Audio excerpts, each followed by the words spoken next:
Hello, everybody, and welcome to the Adult Chair on Rash Pixel FM. I am Michelle Chalfant, and today, you guys, we have a very, very special guest, Sandra Rojo, who is the founder of Journey to Authentic Living. I figured I really want to have her on because that's such a big part of what we do while we're living in our adult chair. So we will get to Sandra in a moment. But first, you can find out more about the show at theadultchair.com. You can subscribe for free by signing up for our mailing list or find us anywhere the finest podcasts are served with a quick search for The Adult Chair. You can join the conversation on Facebook or Instagram and make sure to request to join the Adult Chair private group on Facebook. It's a beautiful way to learn more about the Adult Chair. And the people in this group, they amaze me. I think I say this all the time, but they really amaze me every day because of how well they know this model. You can ask questions, you can get beautiful comments, and it's private. You can be vulnerable in there. I love this space. It's a beautiful, beautiful place for people that are really ready to learn how to live in their adult chair. So, okay, and I have a tiny bit of business to go over with everybody. I first want to say happy summer. I can't even believe we're in summer now. And I wanted to let you all know I'm just taking a tiny bit of time off from creating new shows because I need to create new programs for the adult chair for all of you. So I'm going to be doing that just over the next few weeks. I will be back with new shows August 2nd. I have some really, really exciting things coming out in the fall. And I just need some more time to work on them, to be honest with you. So I'm going to I'm going to release or share the best of the best from the Adult Chair podcast over the next few weeks. So in case you missed some shows, this is a great time to catch up. I think that's about it. I just want to say again, thank you for everybody that has commented in iTunes. I am getting those comments. Unfortunately, I cannot comment back, but I love them. And I really, really appreciate all of you commenting in there. It helps other people find the show. That's it. I would like to now introduce someone that actually I got to know over the last few months, and I think she's absolutely amazing. Sandra Rojo. She is the founder and president of Journey to Authentic Living, which I think, we all need practice doing this. Mm-hmm.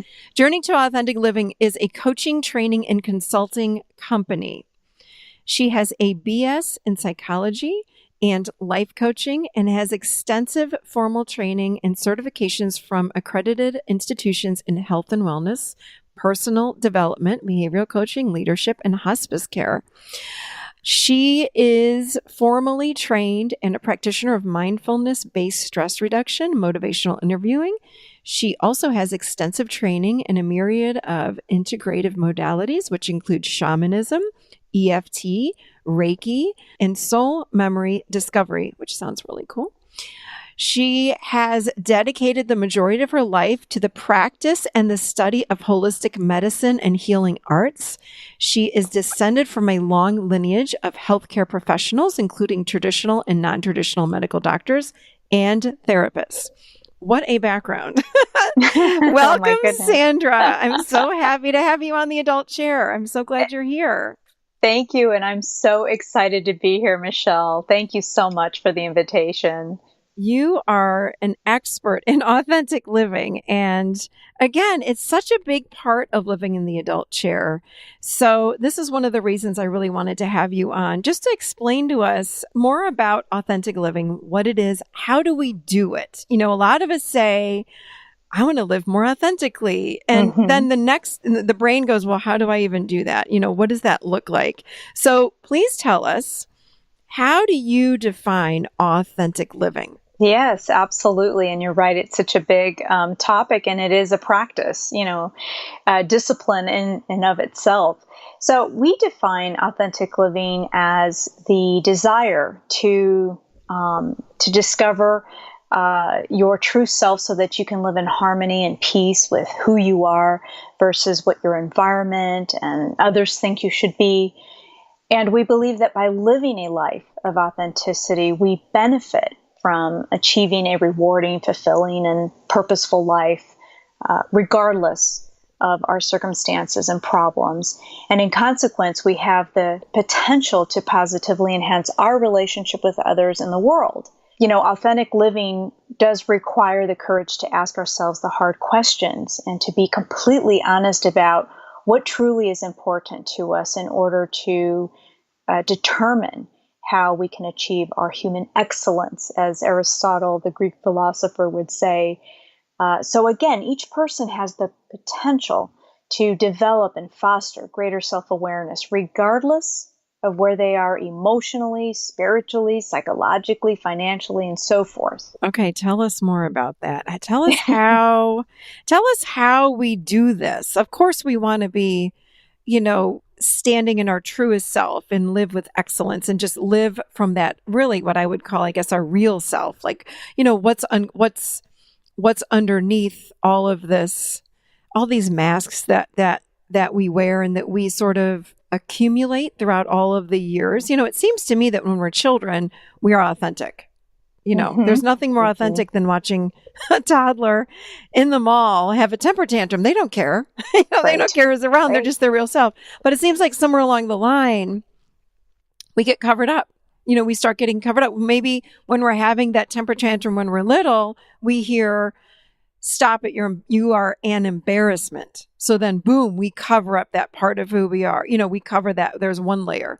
And then we hear, "You're not smart enough. Why did you only get a B+ on that instead of an A?" Boom, there's another layer. So it seems like somewhere, I don't know, it seems like it's younger now, but it seems like in our 40s, we start waking up. But even in our, even younger now, I hear a lot of people that are younger and they're like, "No, I'm 28 or I'm 30 and I feel like I'm just waking up and I want to be my real self." But what is your opinion on all this? Like, tell me what your opinion is. What are you seeing? Well, definitely. Yeah, definitely what you're talking about. It's if we look at children and they just seem so natural. I mean, they don't really have really any filters. They just don't know, right?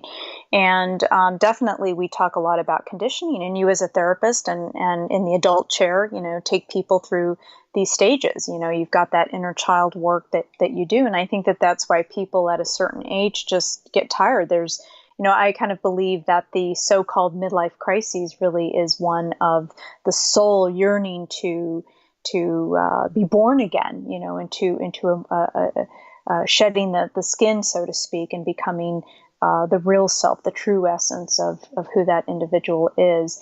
And it is a lot about conditioning and about what our parents taught us. And, not all conditioning is negative, like having good manners or being courteous and things like that. But definitely our family, our society really puts a lot of pressure on us to mold us, right? It's kind of part of keeping the tribe alive.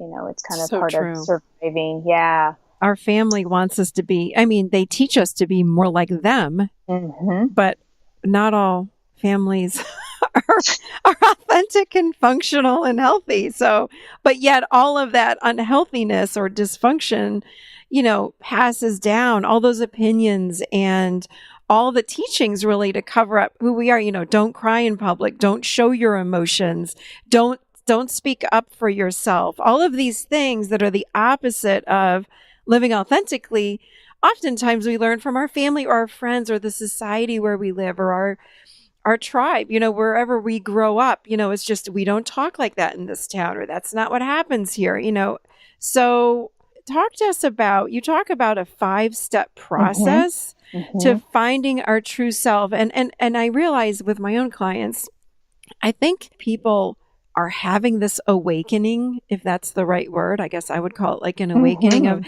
it's sort of like we're waking up out of a dream. Like, I don't want to live like this because it doesn't feel like truth to me anymore, or something feels off, but I'm afraid because I don't know what that over there looks like. And I think that's my true self, but I'm afraid. How would people with your clients, how do you teach people how to really peel back those layers of untruth or the masks? Like, what is this 5-step process all about that you talk about? Sure. Yeah. And really, it's sort of at kind of a high level. I'll give you some of the steps, and it's for people who want to embark on a journey of personal discovery and development, and empower themselves to live a rewarding and fulfilling life, right? A purposeful life. And so it really begins with what we call the first step is the problem realization. And that means usually that occurs through some kind of discomfort or pain in your life, sort of a crisis, if you will, or you wake up one day and you realize that you're completely dissatisfied with your life. You're not happy where you're working, or you feel like you've chosen the wrong career, right? So it usually there's a calling that comes from discomfort or suffering in some form or shape, right? And then acceptance that that there is a problem, that there's a challenge there that needs to be addressed, a need to change, if you will. And then the second step is the recognition of need for assistance. And this is understanding that the problem or the issue or dissatisfaction, however you want to label it, cannot be overcome alone. And so there's a willingness of the individual to seek help. And at that point, they have this sort of readiness for change, the readiness to embark on the journey of what that is. And then the third step is the commitment to work with what we call a mentor or guide. It could be a therapist, so it doesn't really matter, but somebody who definitely is an expert who can take us through this journey. And with that comes a firm commitment to work collaboratively with that guide, together exploring and gathering information and looking at alternatives and digging a little bit deeper, and sometimes even going into definitely that inner child, taking a look at the conditioning, take a look at really what it is that we want and that we don't want, perhaps. And sometimes we think that what we want is accurate, and it not all the time is, and Right. it's changeable, right? Right. And so, but that there's, in this third step, there's this commitment to mutually, agree with your guide on certain actions and goals and homework, as I call it a little bit. My clients like that word. They always say, okay, I've got my homework for this week, or what have you. It's nothing elaborate necessarily, but they're just reflections and sometimes journaling and, so many other tools there. And then the fourth step is the confrontation of potential obstacles or tests. And because that's what happens when we're implementing a new way of being, when we're trying to change a lifestyle and enhance our life and become more fulfilled and satisfied, we can encounter these obstacles or these tests or resistance even from our family or friends. They don't understand it, right? And so kind of helping you to walk through that and have some kind of communication, and then we draw upon the skills to reach that particular journey's end. So it is about confronting and overcoming obstacles. And then the fifth step is the discovery of the road back to authenticity. So very much like the adult chair, the I don't know if you would call it the last step, but working with that healthy adult, as you would say, right? And so you're embarking on a new life. You're earning goals sought, and you're now able to even perhaps help other people. And of course, there's a lot more to each step, but that would be kind of a high level, because we can't force people to change. I mean, you and I probably see a lot of people who would benefit from living a more authentic life, not a hypocritical life, right? We even have to encounter our own hypocrisy within our own selves. We have to walk the talk. So the guide is a lot about accountability, partnership. It's a co-creative relationship. And so, so I hope that kind of gives a highlight. I really like that a lot. And what would you say to people? Because I'm thinking about what my adult chair peeps would say to this. Because I'm thinking, even of my clients or people in this closed group, it's like, but what if we're afraid? What do you do with that number 4 step, which is the resistance? And I think a lot of people are afraid to speak up for themselves or, walk away from that church or set up a boundary so that uncle that, is abusive to me verbally every weekend, I don't want to see him anymore. But if I don't go to the, family gathering on Sundays, then my whole family is going to reject me. Or if I say no to my father going to this event, then he will never talk to me again. But yet I really don't want to go. On the inside, everything in my being is saying don't go. So how do you help people that have a lot of resistance in taking that step, even though it's the best for them and it feels like it would be the most authentic thing to do? But if they run the risk of, again, upsetting a family member or being, again, an outcast then in the family member. I have a lot of people, because I now live in Tennessee, and it's very religious where I live. And I do have not a ton, but definitely clients that come in and talk about, I was born and raised in this church or that church, and it doesn't feel like it's true for me. And it hasn't for many years, and I want to walk away. But I think my family will disown me. But it's not me on the inside. So it's a big, giant, it creates so much stuckness, if that's a word for people. Yeah. So what do you say about that? What do you say to people that have that much fear around living authentically, but their soul is calling out for them to do this? Yes, definitely. And it's really interesting because when you just said their soul is calling out for them to do this, I'd like to kind of start with that. I think that really is important, because when the calling and the desire is greater, the person will muster the courage to do what they have to do. But definitely there is a step, right? I usually work with people when they're embarking on this particular journey that I was talking about. It's a 3-month, at minimum, a 3-month commitment, because this is not a one-time session. You come in and then all of a sudden your life's going to change the next day, right? There needs to be some form of commitment. But I think with the fear, everyone has some form of fear of being ostracized by their tribe, whether it's actually bloodline or family or friends or something like that, or the church, like you were saying.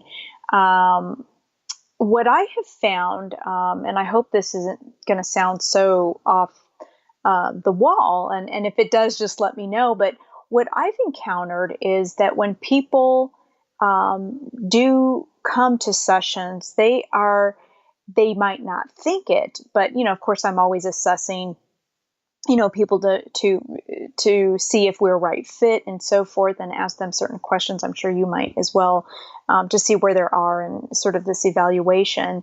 And it's just amazing to see how courageous people actually are. They just don't know it.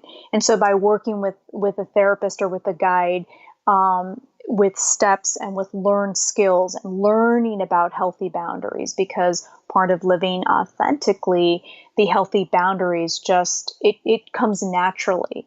The body can't take anymore. Literally, the physical body can't take anymore. I can't go to church again, and I can't. And so we find ways tailored to that individual to take one step at a time in order to break through that fear. But we must meet the fear. We don't avoid the fear. We must befriend that fear. And we do that with the different techniques and modalities and so forth, to help sort of get that person really ready to make greater steps. And actually, I've never encountered in my profession where it was completely so difficult. They're ready. Or like, for example, they'll come in, I don't know, I'm just saying, nearly 1 week after another, and they'll say, oh, you'll never know, what happened. This is what I did, and so forth. And I'm just thinking right now of a gal, actually. I have a client that comes from a very traditional culture. And I'm just thinking about about her a little bit, and some months back, and about what she was telling me.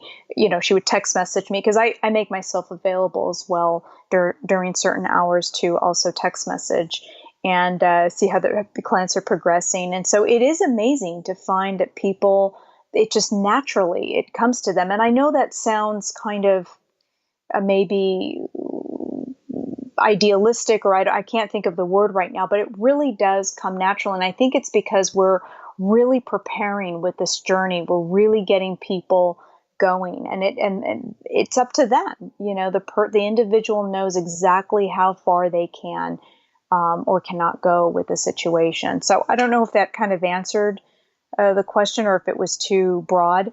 I think it really is always about getting in touch with what's blocking us. So you said getting in touch with that fear and really getting to know that fear. And I would say the same thing, baby steps. It's about baby steps. And getting, sometimes I think it's about helping our loved ones or our circles get used to who we are as a more authentic being.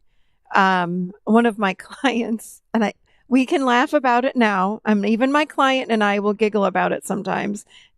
She also gets angry, but we laugh about, when she and I started working together, I actually did a whole podcast with her on this because it was such an amazing experience she's had. It was the podcast called Soothing Cannot Be Outsourced.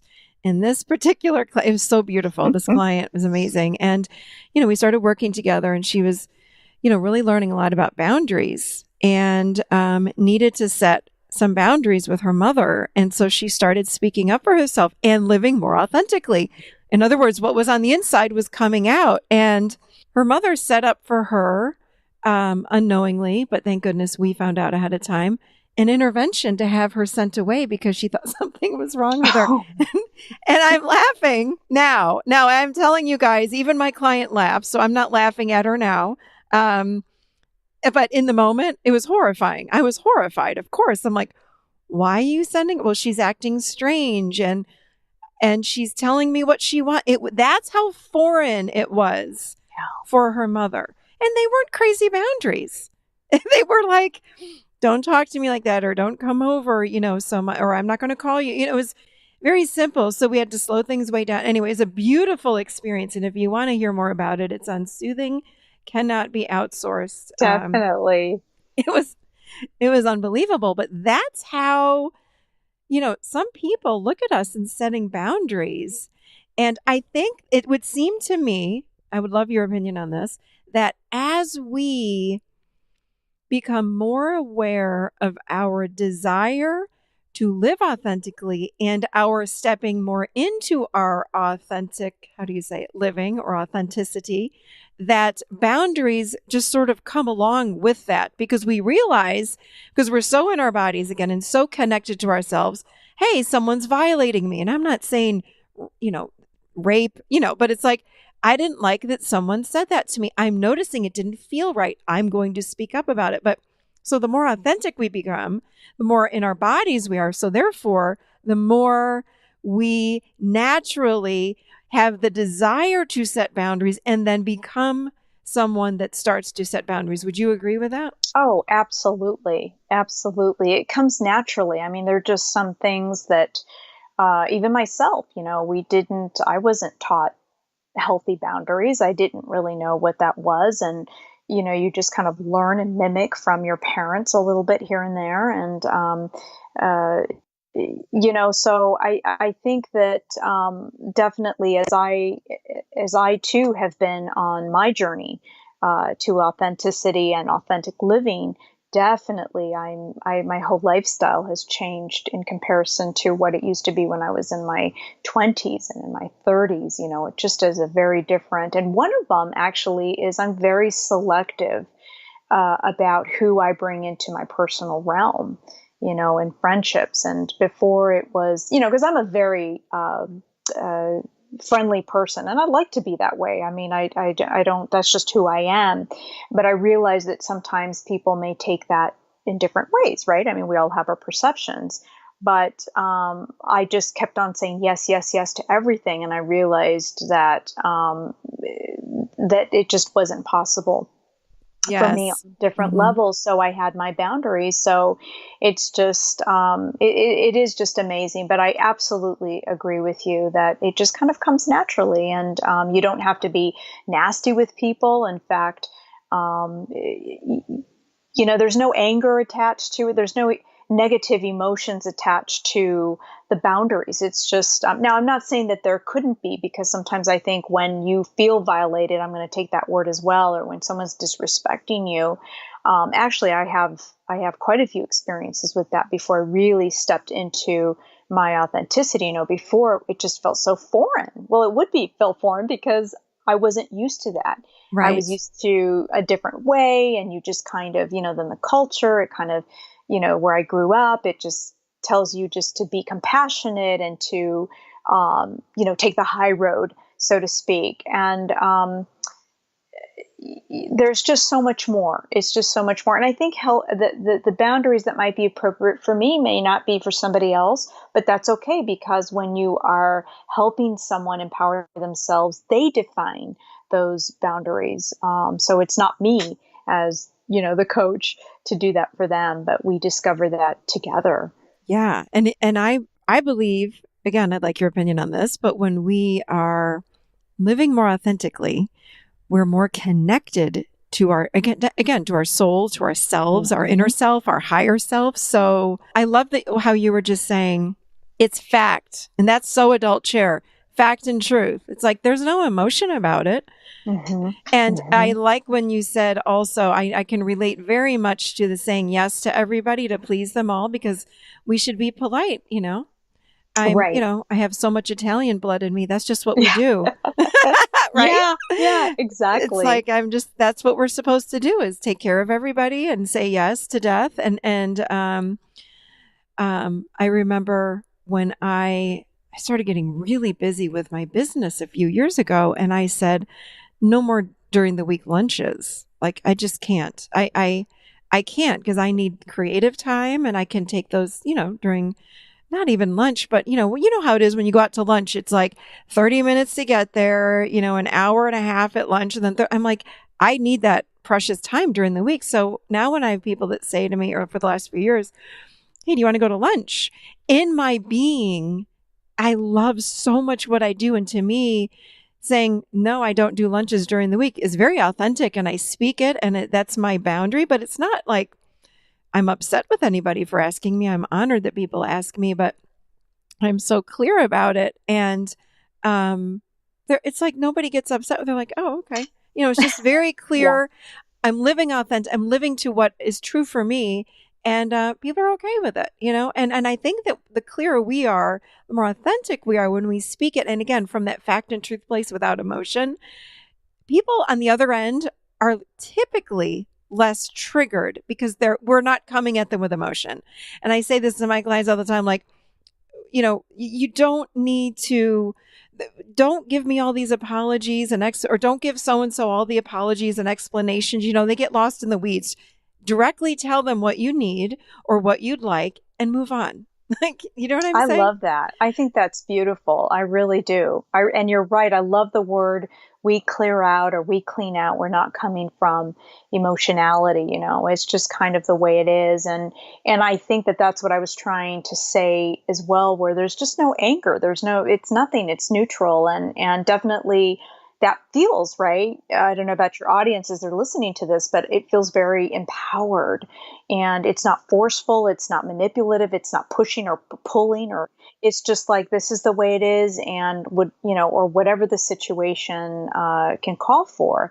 And that kind of is the same thing with my personal life. Like I said, it was very interesting some years back, really just kind of saying yes to a lot of different people. And I found myself that I wasn't having the time to really nurture my creativity and really concentrate on what I needed to do. So definitely there was a boundary that I had to make or create. Once we start moving down this path of authenticity, I find we don't go back to how we once were. Do you find that that's true? Would you agree with that? Absolutely. Yeah. Absolutely. I Because it love it. I'm feels so smiling damn because good. my It's like, body, My body's like, oh my God, even just there's like a visual, like looking back, going like, you're in the rear view mirror, honey. Well, it just feels so good. I'm like, I can't imagine going back to the old me. Really, it's the covered up me, right? It's like, ugh, no, no, no, no. It's so freeing. It's like, if we are these beings of light, and I feel like we are, it's like when we are uncovering and living from this space and this place where these beautiful, it's our light shines so brightly then when we speak, and it just feels good, doesn't it? It Does. just It feels so totally good. does. No, it really does. And when you were talking a little bit about this, just in general, and I've listened to your other podcasts and things like that, and I find it really fascinating, how even in the adult chair, and I can see why you have so many people following you and things like that on your Facebook, and it must feel safe and all that because you're contributing, even your authenticity in the adult chair is contributing to help empower people, to Yeah, discover that within themselves and that innate and natural way of being, right? I mean, it just, and that's what we need. And I think so many of us, I mean, it's nobody's fault. It's just many of us didn't have that growing up.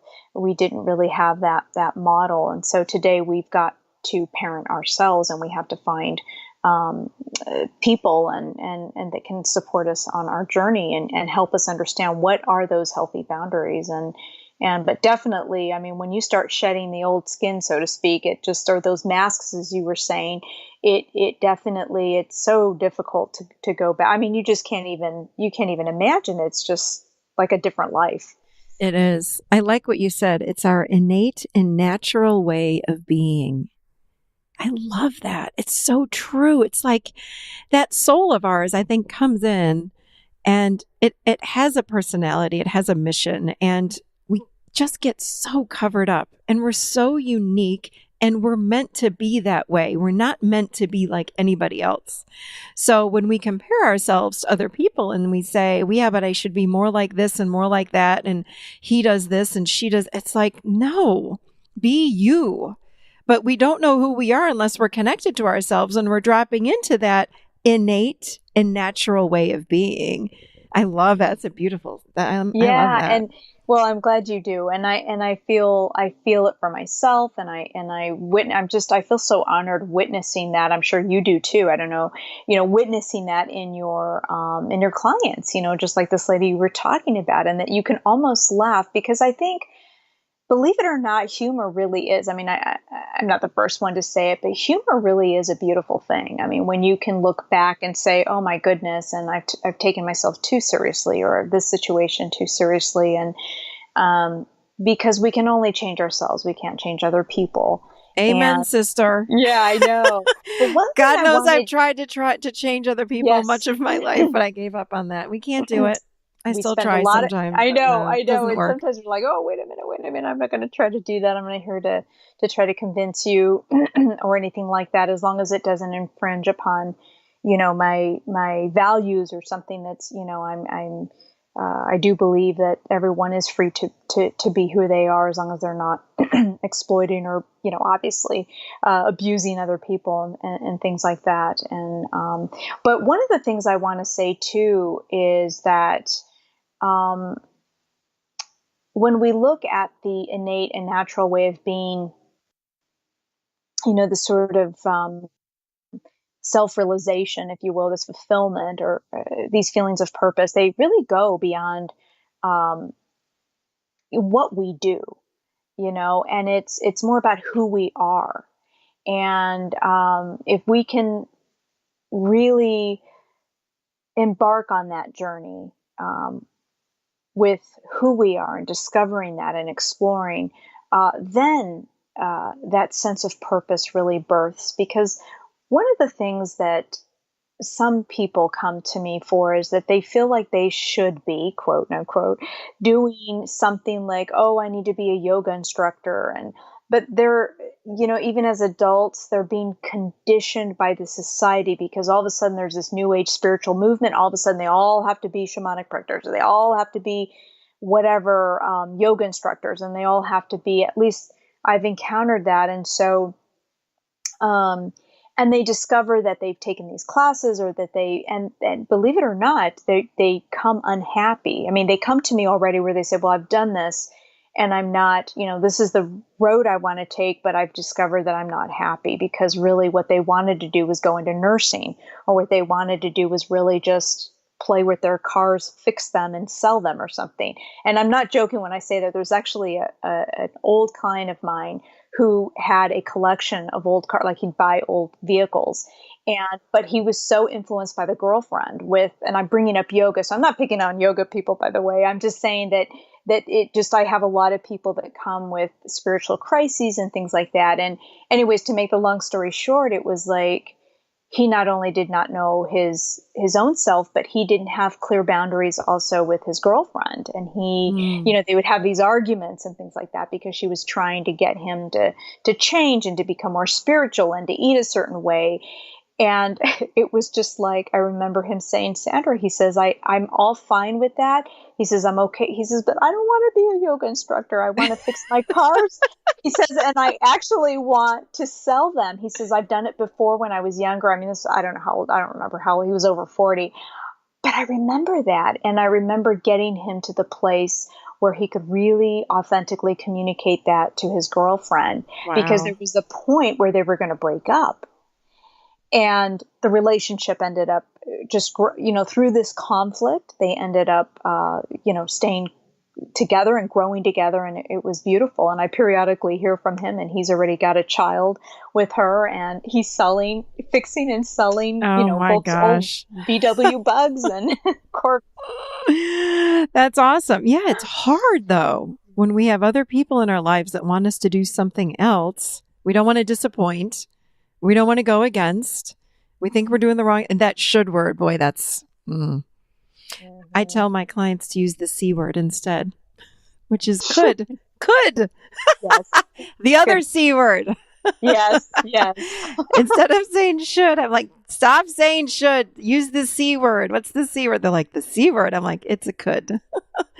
But it really just stops shaming us when we get rid of that C word. So, or the S word, the should word. So yeah, because it feels like somebody's reprimanding you. Exactly. You should do this. It's kind of Talk a little bit more about happiness as not a beneficial goal to try to achieve. Talk to us even more about that. Yeah, it's a good one. Happiness is ephemeral, or in other words, not long lasting, and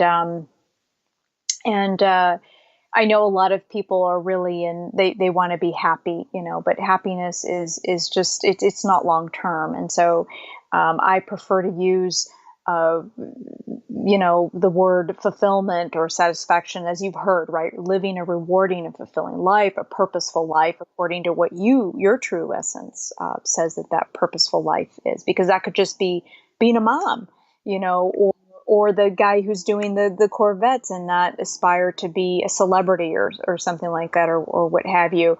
And so, happiness is just, it's not the best goal in my point of view to have. I just want to be happy because, like, right now I'm with you and I am happy and I'm excited to talk to you and to talk to your audience and to just have this great discussion. And I can visualize and pretend that we're like in Italy in this cafe drinking coffee and talking. We are.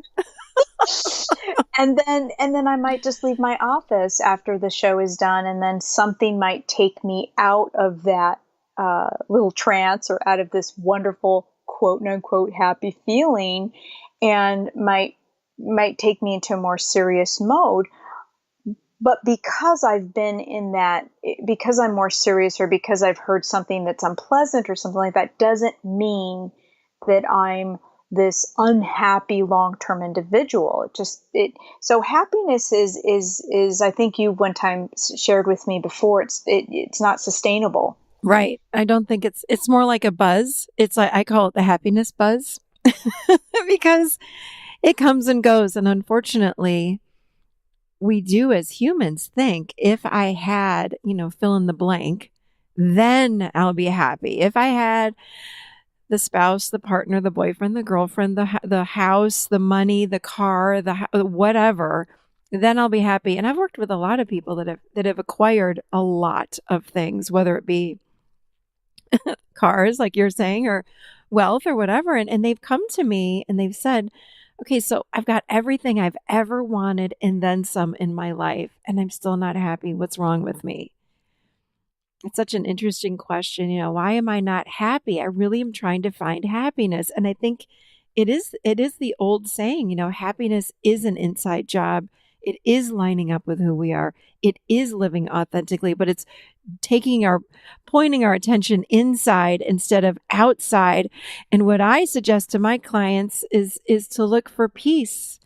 Not happy. Happiness goes up and down. Just like you said, you may leave your office right now and something may happen and we're very happy right now. And then boom, you're down. So I think our emotions, we're humans that have emotions that are high and low. The low is not bad. It's not bad. And the high is not good or bad. It just is. So we want to let them all flow through us. But what I want to settle into as much as I can is more peace. And for me, peace is more sustainable than the happiness buzz that shoots. Again, if we get a new car, let's say, and I wanted a new car for so long and I got the new car and you get in and oh my gosh, it's so beautiful and I love this car. We're on the happiness buzz high or the happiness high for, 2 weeks. And then on the third week, it's like, oh yeah, it's my car. It's gone. And then we think, okay, now I got to find something else. But when we're really connected to ourselves and the inside, we can sustain, it seems to me, more peace. It's like we settle into this, it's this calm, peaceful state, I guess you'd call it. But I think it's very much attached to this living, to authentic living. Because I think when we're authentic, I'm feeling all of those emotions that are coming through me. I'm allowing them through and I'm not judging them. And I'm resting in that space of neutral, again, in my opinion, it's peace. But sometimes, like just like you had said, sometimes it's not peace. Sometimes I'm upset about something, but then in my neutral, it's more of a peaceful state. Is that on? Well, and that's beautiful. I love that rest, resting in that. And I think that is, I think that would be part of our true nature. But unfortunately, because of all these masks, I love that metaphor, of all these masks that have been put on or that we've put on ourselves, and then all the traumas and all the so-called negative experiences that we've had as children and kind of being lost in all that. I think that peace really is important. And, all the great theorists talked about it, Abraham Maslow and Rollo May and, Viktor Frankl, they all had these theories. Viktor Frankl, if you guys haven't read, Man's Search for Meaning, real thin book, but it's profound. He talks about, he's the one that created logotherapy, but he talks about that people, they yearn for meaning in their life.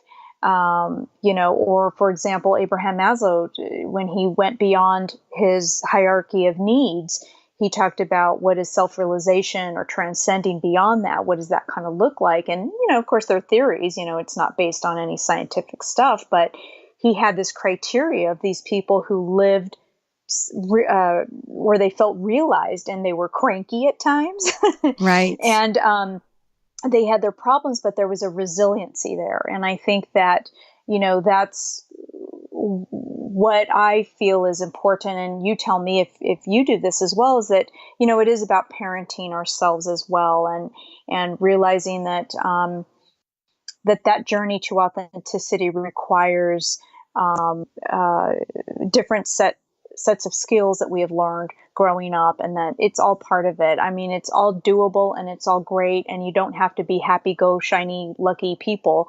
It's that's what life is about. And actually I've had clients when they have had downtimes where they were perplexed about that, because they said, well, now that I'm in my purpose, or now that I feel this way, why am I so it's almost like saying it's okay. It's okay. It's okay to sometimes be angry or cranky, and it's part of life, and it makes life interesting. But that attitude, we need to step into that, because believe it or not, there are people who really think or believe that they need to be even keel with this happiness or whatever. It's like I always have to feel. Yeah.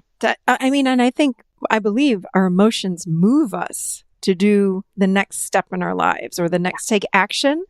So again, maybe not right away, but if I'm upset about something or angry or grieving or whatever is happening, it helps us to that next step in our life path. So emotion, and if we're happy, we're going to move in this other space, or this other step. It's like Right. we need our emotion. It's about feeling all of it. So that's great. Yeah. Wow. Yeah, definitely. Oh, I there's so really much do to want to be say. in Italy or Spain having a little cafe with you right now. Oh, Oh, no. that would be Is nice. that how you say yeah, coffee is Yeah, cafe. Yes, that's what I thought. Ah, this was love it. fantastic. So, how do we wrap this up? Baby steps and follow what's going on inside. What else would you say about living authentically? And this is not about taking this giant leap of here I am. This is the new No. Michelle. It's really starting to recognize to that inner call or that inner voice of who we are and starting to own it and embrace it and then find ways to step into it. What else would you say about living authentically? Oh my goodness, you've covered so much. I would just say, um, really looking at that self-critic as well. Yeah, that's And big. just really looking at, what, like you said, what is going inside. I mean, you really kind of said that. It's just, and there are steps. So it's not like all of a sudden you come out and then, this is who I am and all that. It comes gradually and your body does tell you and it's intelligent. And so definitely take a look at that and not be afraid of those stronger emotions that sort of bubble up at times and just rather sit with it. I always like to tell people or to try to help them, and I'm sure you do this as well, is let's try to step back when there is a strong emotion, especially obviously a negative emotion, and let's just step back for a moment. And I really endorse and you know contemplation, I think, is huge, and I don't think we do it enough. I know that sometimes people say, well, I meditate, and meditation, I mean, people have different interpretations of that, but I think contemplation is really important. And I think asking yourself questions, the what, the who, the when, the where, are important. It'll get you to the why. And then definitely partnering up with someone that can really help you grow. And I'm going to say one more thing that I think is really huge. Yes, you want somebody who's supportive and not judgmental. And of course you want that, definitely. But I would highly suggest working collaboratively with someone who is going to be an accountability partner. And that, Definitely. yeah, That's big. because there's so many people that enable. We don't want to do any enabling. We want to be compassionate. We want to, but we're not in the business of enabling. We're in the business of that when something arises that's uncomfortable, to be able to hold you in that space, but also just push you enough to take you a little bit further, right? And so I So think that true. that's important. Yeah. So true. And if I can use an example, I think this is what you're talking about. I just want to break that down. You know, with my friendships, if they come to me, anyone, friend, family, and client, of course, but friend and family too, and they'll say, can you believe, blah, blah, blah happened? And I'm like, yes, I can. It's like, I don't, so oftentimes, I try always to be truthful, and stand in my own authentic space and listen, without taking sides, but listen and just give them, in my opinion, what the truth might be. And then I That's right. offer another, and I think so often we'll call a friend and we're looking for them to collaborate with us and say, oh yeah, it's not your fault. I'm like, sometimes I don't say that though. Sometimes I'm like, but I want them to do that with me. Those are my friends. Call me on it. I want to know because I want to become more authentic, right?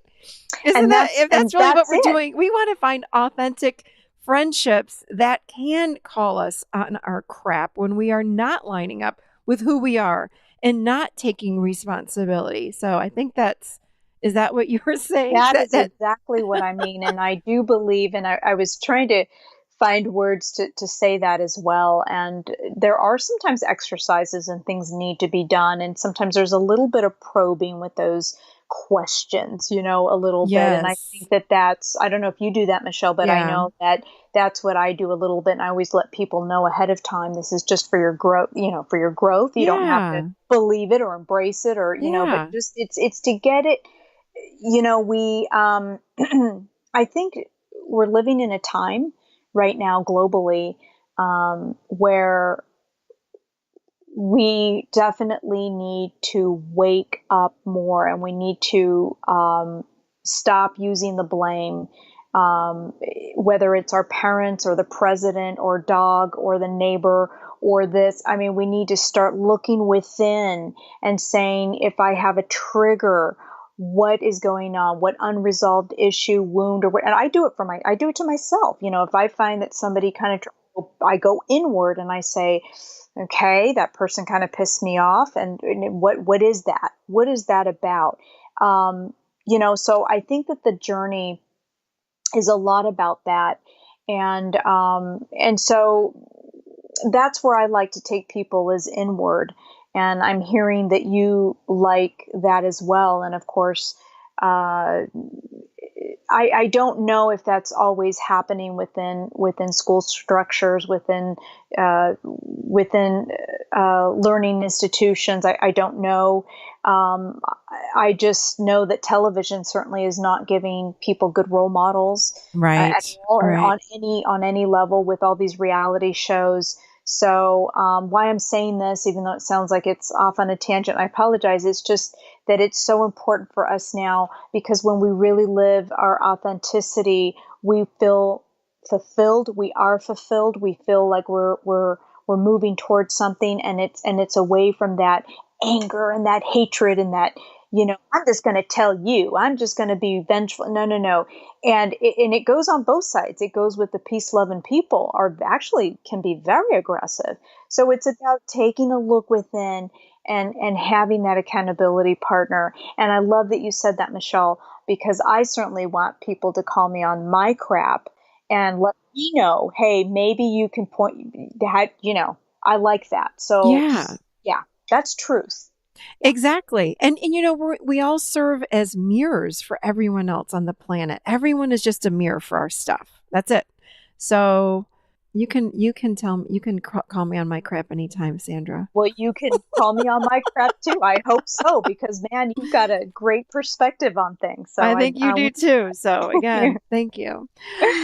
All right, my darling. Thank you for this. This was so great. I'm imagining us in Italy having a cafe at the yeah, outdoor I know. cafe.